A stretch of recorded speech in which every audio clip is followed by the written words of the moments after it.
नमस्कार, बहुत बहुत स्वागत करता हूं मैं आपका यूट्यूब चैनल के इस प्लेटफॉर्म पे टारगेट एकेडमी में। अब हम शुरू करने जा रहे हैं रीजनिंग की क्लासेस, जिसमें कि हम दोनों पढ़ेंगे, वर्बल और नॉन वर्बल। ठीक है, तो बेसिकली रीजनिंग में हमारे सिलेबस में जो टॉपिक दिए हुए हैं वो दो जगह हैं, एक तो नॉन वर्बल में है और एक वर्बल रीजनिंग में है। ठीक है, जो नॉन वर्बल में रीजनिंग में जो टॉपिक दिए हुए हैं वो है दर्पण एवं प्रतिबिंब, वाटर एंड इमेजेस। ठीक है, श्रृंखला सीरीज, वर्गीकरण क्लासिफिकेशन, कागज मोड़ना पेपर कटिंग, पेपर फोल्डिंग, कागज कागज काटना पेपर कटिंग, आकृति निर्माण, बिल्डिंग फिगर या शेप बिल्डिंग। ठीक है, आकृतियों की गिनती काउंटिंग ऑफ फिगर, सन्निहित आकृतियां ये होती हैं जैसे आपकी कोई आकृति किसमें कैसे समा जाती है। ठीक है, तो ये है सन्निहित आकृतियां। उसके बाद ये हो गया अमेंडेंट फिगर। ठीक है, उसके बाद आकृतियों की पूर्ति ये होगी जैसे आपकी कंप्लीशन ऑफ फिगर, क्या उसको क्या जो फिगर्स होते हैं उनको कंप्लीट करने के लिए मैट्रिक्स फिगर हो गए। ठीक है, उसके बाद समरूप आकृति यानी आइडेंटिकल फिगर्स। तो ये जो नॉन वर्बल रीजनिंग है इसमें हम वर्बली इसको यूज नहीं करते, मतलब कि इसमें जैसे अल्फाबेट वगैरह ये नहीं होते हैं। ठीक है, काउंटिंग्स नहीं होती। ठीक है, इस तरीके से मतलब नंबरिंग्स नहीं होगी, अल्फाबेट नहीं होगी, ये क्या होती है शेप्स होती हैं। ठीक है, यानी कि कुछ डायग्राम्स होंगे, कुछ चित्र होंगे, इस तरीके से चीजें होंगी, उनमें क्या होता है एक पैटर्न होता है वो फॉलो होता है, और जो इजी तरीके से आप सॉल्व कर लेते हो क्योंकि उसमें ज्यादा आपको एक लॉजिक लगाने की जरूरत होती है बस। ठीक है, मतलब इतना कोई काउंटिंग करने की जरूरत नहीं होती है, मैथमेटिक्स की जरूरत नहीं होती है। ठीक है, बस एक लॉजिक माइंड, मतलब आपको लॉजिकल माइंड यूज करना होता है उन चीजों को सॉल्व करने के लिए। तो इनको हम टॉपिक वाइज करेंगे एक एक करके और देखेंगे कि किस टाइप का क्वेश्चन आता है, क्योंकि हर टॉपिक से कभी ना कभी कोई ना कोई क्वेश्चन पूछा जाता है। जैसे उसका फेवरेट टॉपिक होता है संगीत आकृतियां वाला, ठीक है, मैट्रिक्स वाला होता है, ठीक है, पेपर फोल्डिंग, पेपर कटिंग, ठीक है, मिरर एंड इमेजेस, ये सब क्या होता है इनके इनमें से कभी ना कभी कोई ना कोई क्वेश्चन उठा के आपको दे देता है। ठीक है, उसके बाद इधर जो वर्बल रीजनिंग है, ठीक है, जिसमें हम काउंट मैथमेटिक्स का यूज करते हैं, थोड़ा जैसे काउंटिंग का यूज करते हैं इस तरीके से, जैसे वर्णमाला कोडिंग डिकोडिंग के क्वेश्चन हो गए। ठीक है, कोडिंग डिकोडिंग के हो गए, और आपके डायरेक्शन डिस्टेंस के हो गए यानी कि दिशा और निर्देश के हो गए, ब्लड रिलेशन के हो गए, आपके सिलोलिज्म हो गए। ठीक है, न्याय निगमन।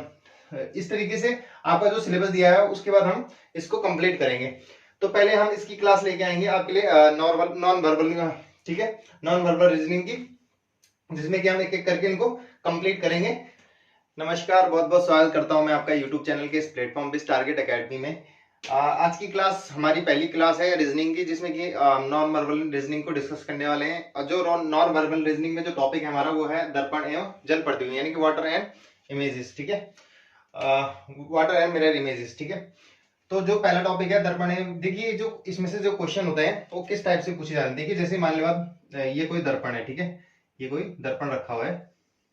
ठीक है, यहाँ पे कोई चीज है, कोई वस्तु है, कोई कुछ भी चीज हो सकती है। सपोज जैसे ये कोई इस तरीके से वस्तु है। ठीक है, अब इसका मिरर जब हम, या मैं हूं, मैं सामने कैसे दिखता हूं मिरर के, तो इसी टाइप से क्या होता है क्वेश्चन पूछता है वो एग्जाम में।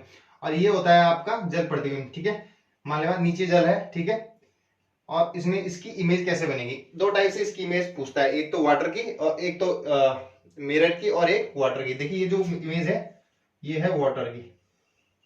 ठीक है, यानी कि जल में कैसा प्रतिबिंब बनेगा, ये है मिरर की। ठीक है, ठीक है, मिरर की। अब देखिए जो दोनों में सिमिलरिटी है, ठीक है, दोनों में एक चीज कॉमन ध्यान रखना, कोई भी जो भी ऑब्जेक्ट दिया होगा, कोई भी चीज दी होगी, अगर वो सिमिलर, उसको जब बीच से तुम काटोगे, अगर उसके दोनों साइड एक जैसा है, देखिए जिसके इसके दोनों साइड एक जैसा है ना, तो इसकी इमेज, मिरर इमेज भी सेम बनेगी। ठीक है, लेकिन वाटर इमेज सेम नहीं बनेगी। अब इसको अगर आप बीच से काटोगे, अगर इसकी ऐसे में दोनों तरफ सेम इमेज बनती है, तो वो उसकी वाटर इमेज भी सेम होगी, लेकिन उसकी ये इमेज सेम नहीं होगी। ठीक है, अभी देखते हैं कैसे। देखिए अब इसकी जो जब हम इसकी मिरर इमेज बनाएंगे, तो जो जब हम क्या देखेंगे, जो हिस्सा इसका दर्पण के बिल्कुल नजदीक होगा वही हिस्सा इसका दर्पण से बिल्कुल नजदीक आएगा, जो हिस्सा दूर होगा वो बिल्कुल दूर आएगा। देखिए जो हिस्सा, ये वाला हिस्सा बिल्कुल नजदीक है तो ये वाला हिस्सा ऐसे आ गया। ठीक है, ये वाला हिस्सा दूर है तो पूरा ये ऐसा बन गया। अब ये वाला हिस्सा बिल्कुल नजदीक है, ठीक है, ये अब ये तो बीच में है आपके, ये वाला हिस्सा इधर से बनाएंगे। ठीक है, ये हिस्सा यहां बनेगा। ठीक है, तो ये देखिए ये आपकी क्या बन गई मिरर इमेज। अब ऐसी सिमिलर इसमें भी होता है, जो हिस्सा इसके पास में है, ठीक है, ये हिस्सा इसके पास में है, यहाँ बना दिया। उसके बाद ये हिस्सा इसके पास में, तो ये ऐसे बना दिया, ठीक है, ऐसे करके।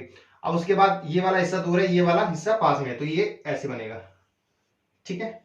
ये इसकी क्या बन गई, वाटर इमेज। तो देखिए मैंने ये चीज बताई थी आपको कि अगर आप इस ऑब्जेक्ट को बीच से काटते हो, अगर ये इस साइड भी सेम है, देखिए इस साइड भी सेम है, इस साइड भी सेम है, तो इसकी जो मिरर इमेज है वो भी सेम ही बनेगी, ठीक है।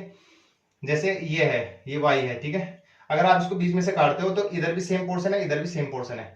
या फिर आप ये एक्स है, ठीक है, आप इसको बीच में से काटते हो, देखिए इधर भी सेम पोर्शन है, इधर भी सेम, तो इसकी भी जो मिरर इमेज बनेगी वो सेम ही बनेगी। यानी कि सिमिलरिटी ऑब्जेक्ट होते हैं, जब किसी भी चीज को आप बीच से काटते हो, अगर उसकी दोनों साइड इमेज सेम बन रही है, तो उसकी जो मिरर इमेज होगी वो भी सेम बनेगी, दर्पण पे वो सेम बनेगा, ठीक है। यानी कि देखिए जब हम अपने आप को उसमें देखते हैं मिरर में, तो हमारी क्या होती है, सिमिलरिटी होती है। यानी कि जब हम आपको बीच में से अगर एक इमेजिनरी लाइन खींचते हैं, तो इधर भी हाथ होता है हमारा, इधर भी हाथ होता है, ठीक है।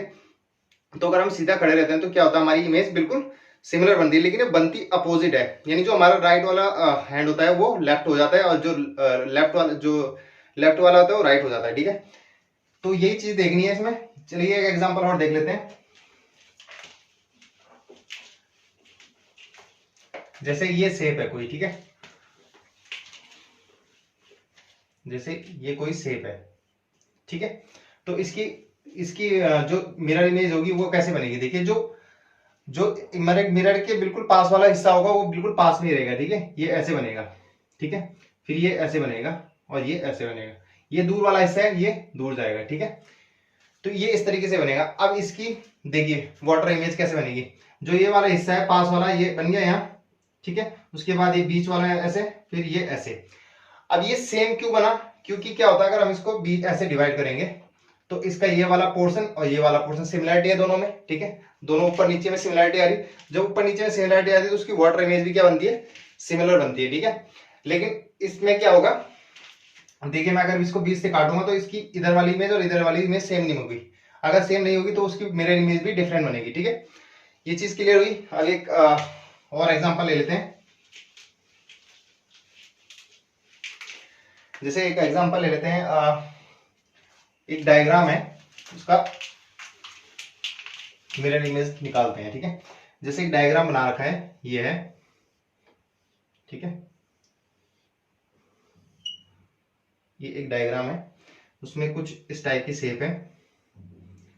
ये बीच में एक ऑब्जेक्ट है ऐसे, और ये एक बड़ी लाइन है और एक छोटी लाइन है। अब इसकी क्या बनानी है, मिरर इमेज बनानी है आपको, ठीक है। तो मैंने बताया था कि मिरर इमेज बनाने का सबसे आसान तरीका होता है कि उसको यहां से पैटर्न उसका फॉलो होगा, ठीक है। यानी कि जो बिल्कुल इस साइड से जो बिल्कुल पास में होगा वही इस साइड से पास में बनेगा। तो ये वाली लाइन, ये वाली लाइन है मिरर के सबसे पास, तो यहां बनेगी, ठीक है। ऐसे मतलब इस साइड को बनेगा कैसे, जब जैसे डायग्राम इस साइड को बना हुआ है तो ये डायग्राम इस साइड को ऐसे बनेगा, ठीक है। ये देखिए ये ऐसे बन गया, ये ऐसे बन गया, ठीक है पूरा। उसके बाद ये भी सेम बनेगा ऐसे। अब डिफरेंस कहाँ आएगा, डिफरेंस आएगा यहाँ पे, ठीक है, यहाँ पे देखिए जो ये बिल्कुल पास में है इसके, ठीक है, तो ये यहां बनेगा, ठीक है। ये दूर है तो ये यहां बनेगा, ठीक है, ये ऐसे बन गया। उसके बाद जो ये इमेज है देखिए ये पास में है, तो ये इस पास वाली साइड में बनेगा। अब पास वाली में भी देखिए बड़ा डंडा कौन सा होगा, देखिए जो छोटा वाला डंडा है इसके सबसे पहले पास में है, तो छोटा वाला डंडा ऐसे बन जाएगा, ठीक है। अब इसके बाद में कौन सा है, बड़ा वाला डंडा, तो ये ऐसे बन जाएगा, ठीक है। तो ये इसकी क्या बन गई, मिरर इमेज। अब इसी की अगर हमें वाटर इमेज बनानी हो तो कैसे बनाएंगे, देखिए वाटर इमेज में जो ये वाला देखिए इसमें ऐसे बना रहे ना, तो इसमें ये ऐसे बनेगा, ठीक है। इस डायग्राम को ये ऐसे बना हुआ, ऐसे देखो, तो ये डायग्राम हमें ऐसे बनाना है नीचे को। तो सबसे पहले ये वाली लाइन आएगी, ठीक है, ये बन जाएगा। इसको पूरा ही बना दो क्योंकि ये सिमिलर ही है, ठीक है। उसके बाद ये इसके अंदर का भी ये सिमिलर बनेगा, ठीक है, क्योंकि सिमेट्रिक है। अब उसके बाद देखिए जो ये वाला पोर्शन है ये यहाँ आएगा, ठीक है, ये ऐसे बन गया क्योंकि ये ऐसे में पास में है और इसके ये ऐसे में पास में है, ठीक है, ये ऐसे इमेज है, ठीक है। उसके बाद ये फिर पास में है तो ये यहाँ पर पास में बनेगा, कौन सा, ये स्क्वायर, ये रेक्टेंगुलर शेप वाला। फिर उसके बाद ये दूर है तो ये ऐसे बनेगा, ये बिल्कुल इसी लाइन में बनेगा, और ये छोटा वाला इसी लाइन में, ठीक है। तो ये इसकी क्या बन गई, वाटर इमेज। तो इस तरीके से क्या होता है, वाटर इमेज और मिरर इमेज के क्वेश्चंस आते हैं, ठीक है। उसमें शेप्स दी होगी आपकी और उसमें फाइंड आउट करना होगा कि इसकी वाटर इमेज क्या बनेगी और मिरर इमेज क्या बनेगी। अब इसमें जो क्लॉक वाले क्वेश्चन है, सपोज जैसे मान लो जैसे घड़ी है, ठीक है, ये 12 बज रहा है, 6 बज रहा है, 3 बज रहा है, ये 9 बज रहा है। अब ये वर्बल रीजनिंग में है, ठीक है। इसको हम वर्बल रीजनिंग में डिस्कस करेंगे कि जैसे अभी सपोज 1 बज रहा है, ठीक है, क्या बज रहा है, 1 बज रहा है, ठीक है। तो इसकी वाटर इमेज, इसकी मिरर इमेज क्या बनेगी, इसकी वाटर इमेज क्या बनेगी, ये सब हम किस में डिस्कस करेंगे, क्लॉक में डिस्कस करेंगे, ठीक है। ये वर्बल रीजनिंग में आता है। तो नॉन वर्बल में सिर्फ हमें डायग्राम्स डिस्कस करने हैं कि उनका कौन सा पैटर्न फॉलो होता है, उनमें लॉजिक क्या लगता है, ठीक है। इस तरीके से क्वेश्चन आते हैं, वो हमको देखने होते हैं। अब नेक्स्ट टॉपिक है हमारा सीरीज का, वो हम कल की क्लास में देखेंगे, ठीक है।